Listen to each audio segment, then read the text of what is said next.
Бисмиллах, альхамдулиллах, вассаляту вассаляму аля расулиллах.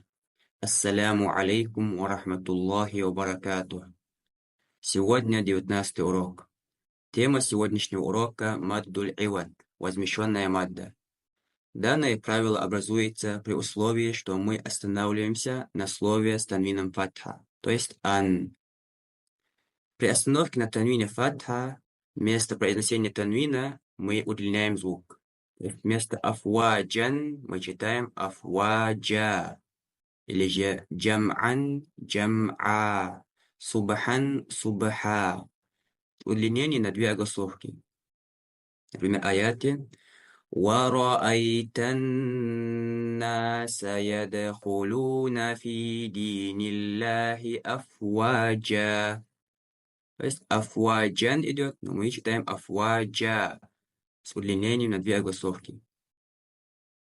Например, суре Адият валь-адияти дабаха. То есть дабахан идет, мы читаем дабаха и так далее. Именно при остановке.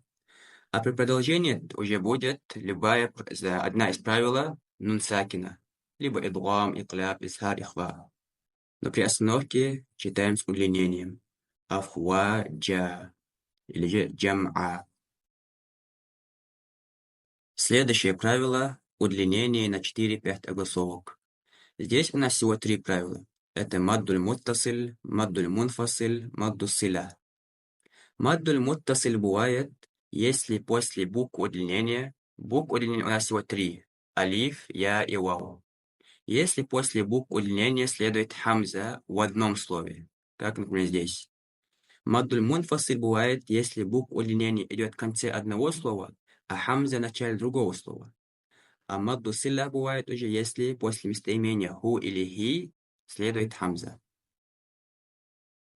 И мы объединили 3 эти правила в общем месте. То есть суть в этом правиле, если после букв удлинения хамза. То есть везде 3 этих правилах читаем именно удлинением 4-5 огласовок. Поэтому мы возьмем все эти 3 правила вместе. В общем, если после буквы удлинения следует хамза, то необходимо удлинить на 4 или 5 огласовок. Например, слово джаа. После буквы удлинения следует хамза. Мы удлиняем на 4 или 5 огласовок. Будет джаа.